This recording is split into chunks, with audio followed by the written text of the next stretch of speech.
सैया जी बदे समझे समझे क्या अपन अपन फेरा बा का गुरुजी। एक गाना आया था कि गैला जब से मिल के हम हो गई नहीं बिना दिल के। तो कितना आदमी काहे के दिल के आदमी कैसे रही हो। किसी के बगैर मन ना लगना ये होता है बिना दिल के। उदुलाई का अपने सैया जी से कैसे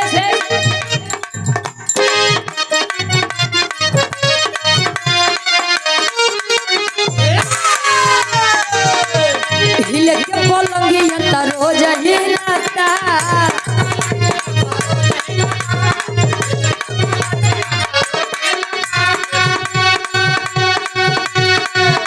बाकी उभतार में मजा मिलता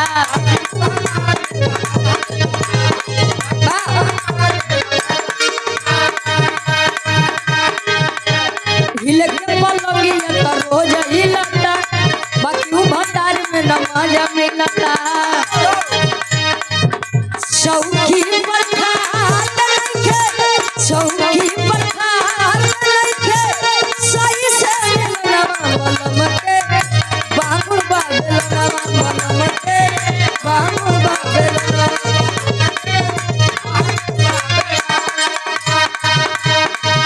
बलम के बांगुर बाबेलना ए अरे राजा के बांगुर बाबेलना राजा के बांगुर बाबेलना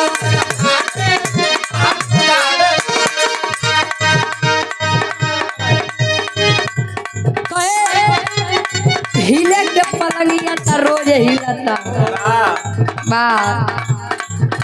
बारे भुलई के विपद। अच्छा एक बात बाबूजी एक देवर भौजाई के चलते बेचारे कुल देवर भौजाई बदनाम हो। एक गाना आया था कि पतिया नतिया पटना बा देवरा ढोड़ी चटना बा। एक गाना और आए रहे कि घरे अइबा जे बलम ना बहेरवा से तो दिलवा लगा ले करियवा देवरवा से भाई बड़े सब परदेश जा बंद कर दे। कहे देवर जब खूबसूरत बा तब बतार के कमन जरूरत बा ऐसा तो कहता है देवर भौजाई के रिश्ता इतना पाक और पवित्र रहे लेकिन आज के समय में माने के लोग तैयार नहीं है। होलिया में गाल छुके गोड़ लागे देवरा बा मंजित भैया दुल्ही का एक लाइन खाली एक लाइन कैसे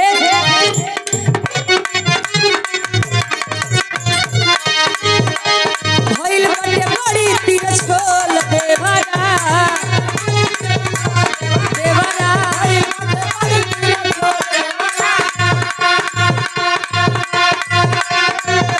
भइल बटे बड़ी तीर छोल देवरा रोजरा में पढ़ावेला भूगोल देवरा भूगोल देवरा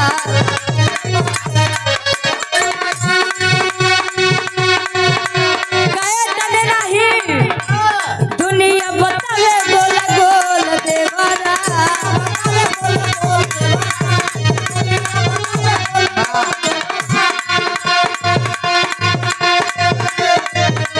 दुनिया बतावे गोल गोल देवरा रोजरा में पढ़ावेला भूगोल देवरा।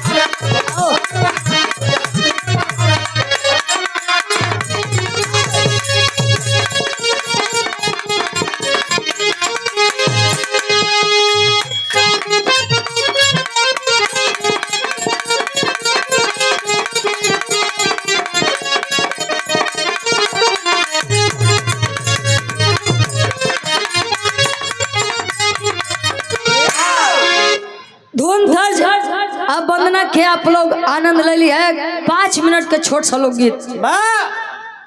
अच्छा कहा गया है गुरुजी जीवन का अकाट सत्य है जन्म और जन्म के बाद मृत्यु। यही सत्य है। कहे आया है सो जाएगा राजा रंग फकीर, और कोई विमान पे चढ़ चला कोई बंधा जात जंजीर। जो आया है उसे जाना है, चाहे 4 दिन आगे चाहे 4 दिन पीछे। लाइन में सब कहू आपके कर नंबर कब आई कुछ अता पता है नहीं बा। अच्छा एक बात बा, लोग जियते तो कदर नहीं करते, लेकिन आदमी अगर मरी जाए तो ओके बड़ी बढ़िया कदर लोग करत है। जब तक बाबू जिंदा रहे हैं तो ले बाबू का खाते हैं कुछ ये तो पता नहीं बा। और जिस दिन बाबू मृत्यु को प्राप्त हुए चारपाई पे लटावे तो लोग कहिए हमारे पिताजी सेब खाए के बड़ा शौकीन रहे, सुरती खाते रहे, तंबाकू खाई नहीं, सुरती जौन भी बोला हर जगह के अपन अपन भाषा बा। हाँ वो बाबू बीड़ी पिए के बड़ा शौकीन रहे, लाई के काट फाइल रख दा। अब पता नहीं समझ में नहीं आउत कि बाबू जात के फ्रिज लेके जाती का हो। हाँ कुलवारे रख दा, बाबू जब देखा तब सुट्टा मरी। धन्य है लोग। हाँ वो एक आध पैक वाला जुगाड़ अपने बदे होता, केवल बाबू के नाम पे आवे 2 बूंद छिड़का जाए बस। अच्छा जरूरी नहीं है कि अगर इंसान राक्षस योनि में जन्म लेता है तो वह राक्षस ही हो, सात्विक विचार का भी हो सकता है। जैसे प्रहलाद जी थे, और एक कहानी ऐसे उठेगी यही जहाँ हमारे पूज्य गार्जियन जी हरिशंकर यादव जी गए थे अपने पुरखों का तारण तार करने के लिए। कहानी कभी जी उठावत है, कहा जाता है life is the lover of the death. प्रेमिका, जिंदगी मौत की प्रेमिका होती है। वो क्यों से मिली चाहे मत मिली, लेकिन अंत समय वो मौत से जरूर मिली। और जब वहाँ मिले तो ओके क्यों रोक नहीं पाई। हाँ हो अब कवि जी भाव में लिखते हैं कैसे,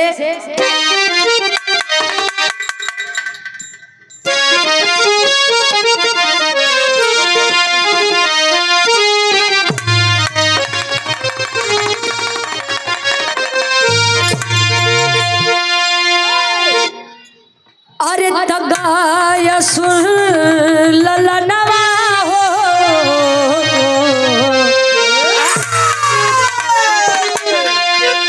अरे गाय सुर ललनवा के नयनवा लाल लाल सुर ललनवा के लाल लाल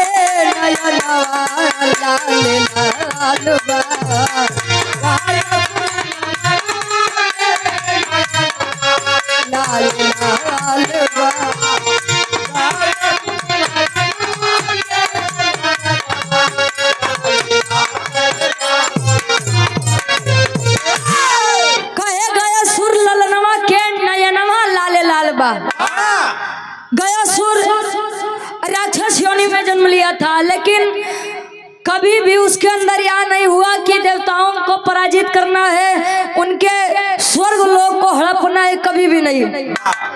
गया सुर एकदम साफ विचार करे, सात्विक विचार करे, और भगवान विष्णु के बड़ा बरियार भक्त रहे। तपस्या किया, जब पहले के लोग पूजा पाठ करें तपस्या करें तो ईश्वर चली आवे दर्शन दे बोदे। आज के लोग तो दिन में हरे हरे 200 ग्राम घरे घरे, तो कहाँ से देवी देवता प्रसन्न हुई है। अच्छा लगाए ले हैं नहीं है 2 लोटा, लेकिन चंदन तिलक लगावे में लोग आधा घंटा लेते हैं। वही शीशा में देख के कि कहूँ ज्यादा तो नहीं होता है।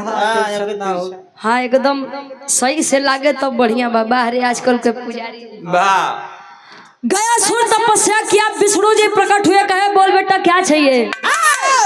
कहे कि जौन मांगब तोन देबा। वाह हाँ दूंगा। कैसे नहीं तिरवाचा बांधा कि जो मांगूंगा वो दोगे? कहे हाँ दूंगा। दोगे? हाँ दूंगा। वाह कहे दोगे? कहे रे बेटा दूंगा, मांग तो सही। कहे तो सुना हमार मांगन बा। का मांगन बा?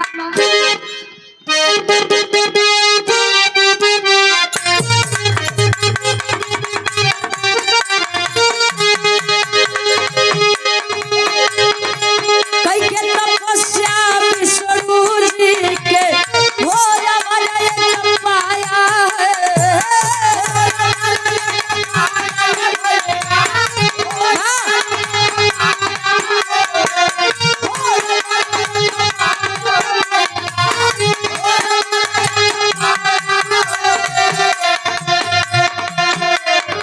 हाथ रखूं या जिसको छू लूं, जाए स्वर्ग सथनमा हो नयनवा लाल लाल बा।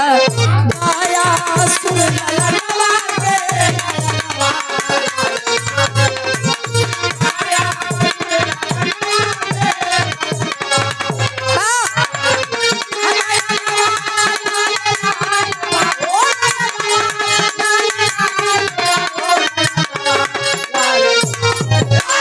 गाया सुर ललनवा के नयनवा लाल लाल बा। गाया सुर ललनवा के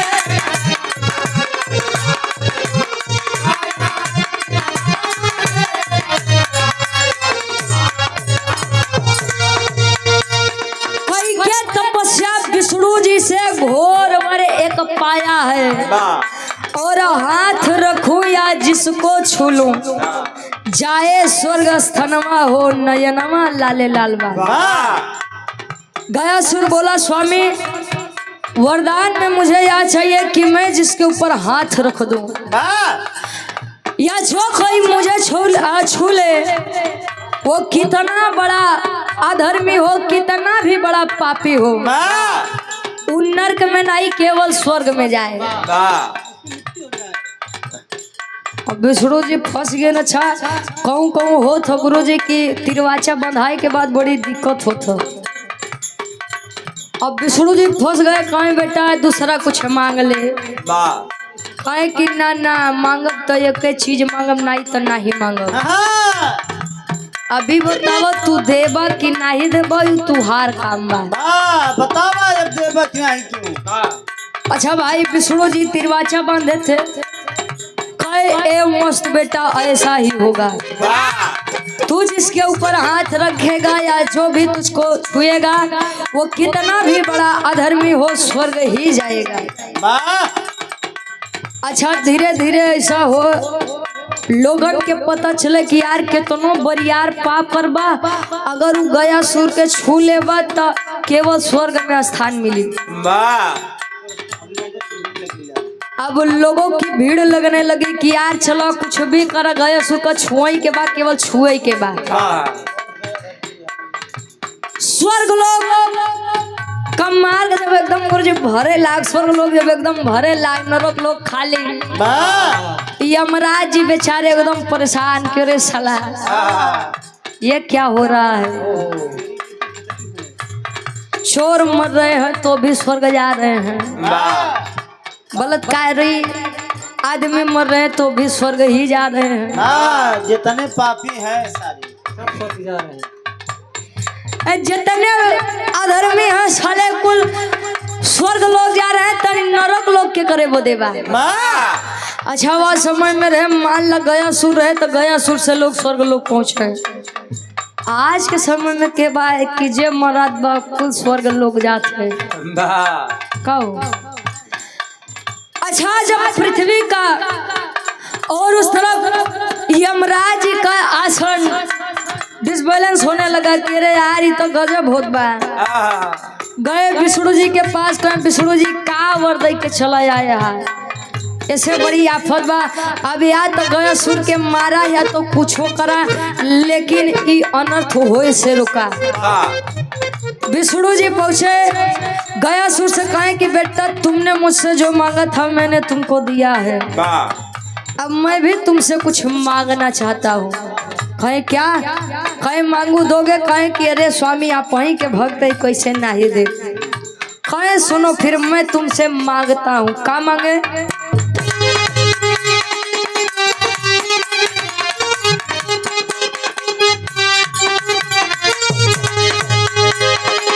बोले विष्णु गयासुर से स्थल पवित्र बतावा हो।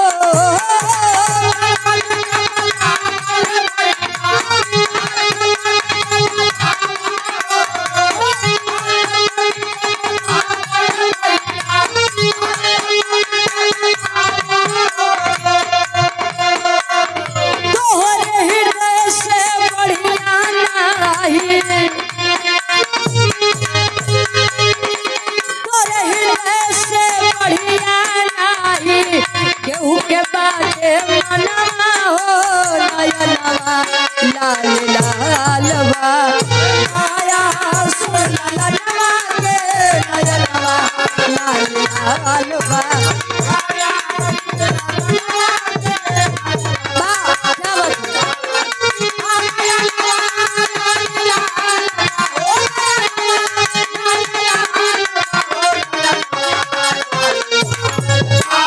गयासुर ललनवा के नयनवा लाल लाल बा।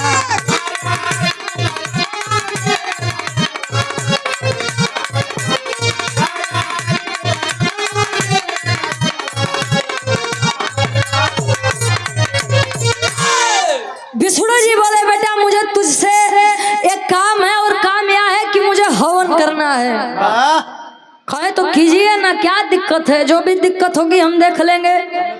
कहे कि पहले ओके सुना यार, हम मगध खाई तो सी। कहे कि हाँ बोलिए। कहे कि मुझे पवित्र स्थान चाहिए। वाह कहे तो कुछ लैला, का दिक्कत बा? कहे कि बेटा ढेर बढ़ के मत बोल, नहीं तो ऐसे राजा बोली फंसा रहे। हाँ वो केवल 3.5 पग में न पाई गए उनको। वाह कहे कि अच्छा ठीक है, साफ साफ बताइए आपको चाहिए क्या मुझसे? कहे कि बेटा मुझे पवित्र स्थान चाहिए हवन करने के लिए। और इस संसार में अगर कुछ भी सबसे ज्यादा पवित्र है तो ये तेरी पूरी देह है, पूरी शरीर है, वाह और बाकी कुल तो पापों से भरा बा। कुल के पाप तू काटत है तो तोसे बड़ पवित्र शरीर के कर होई। गयासुर कहे जा स्वामी ले ली हा कुल, जितना आप हमको दिए थे उतना तो आप हमसे ले लिए। वाह कहे तब कहे कि बेटा देख तेरे इसी शरीर पर बैठ करके मैं हवन करना चाहता हूँ। गयासुर भी सात्विक विचार का विष्णु जी का भक्त। कहे कि ठीक स्वामी ले लीजिए, कोई दिक्कत नहीं। हवन कुंड की तैयारी हुई गयासुर के हृदय पर, सीने पे तैयारी हुई। हवन हुआ। हवन होने के बाद भी गयासुर जीवित था। गयासुर जब जीवित था तब विष्णु जी के फिर से चिंता सतावे लग कि अगर ये जिंदा रहे तो फिर दुविधा हुई। वाह सभी देवी देवता आए। कहे कि विष्णु जी कुछ करा नहीं तो ढेर दिक्कत हो जाएगी।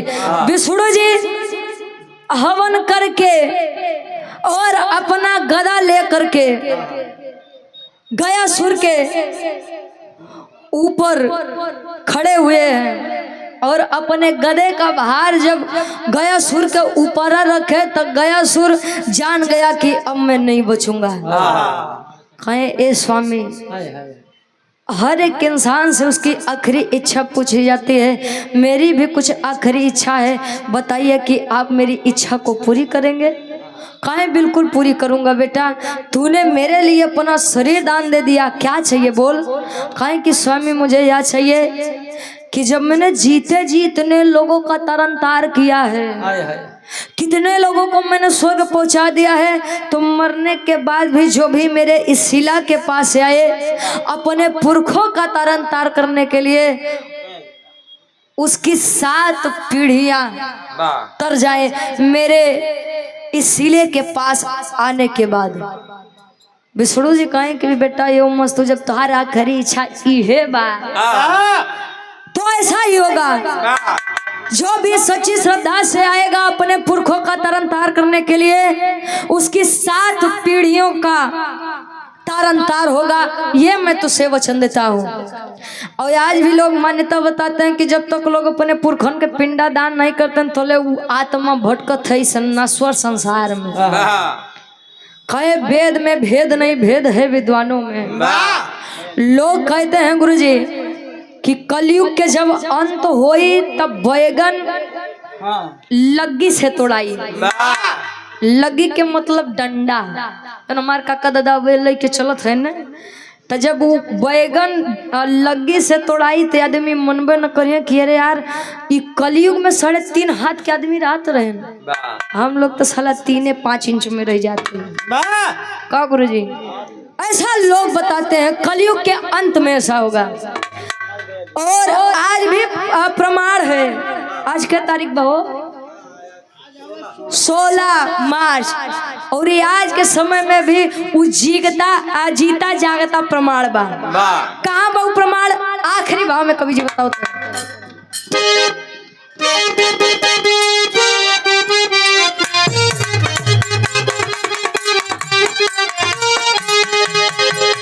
गया जिला और गया धाम के भइली बहुत पहती हो।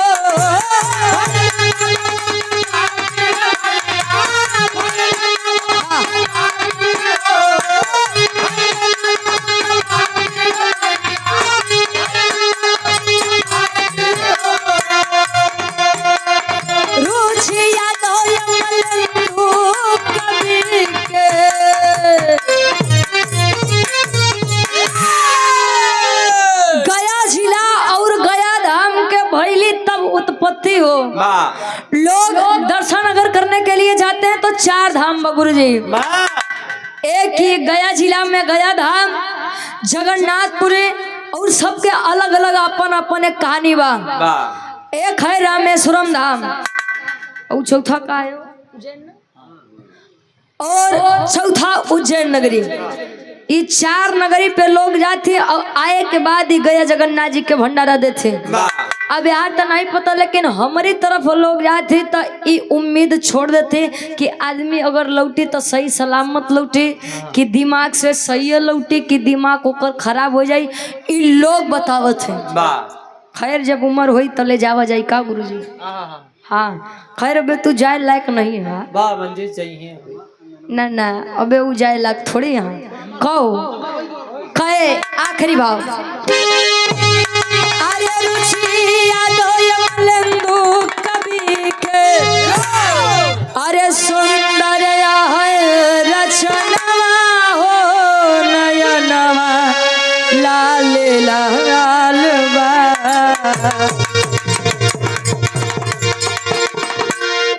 अरे गाया सुर ललनवा के, अरे तगाया सुर ललनवा के नयनवा लाल लाल बा।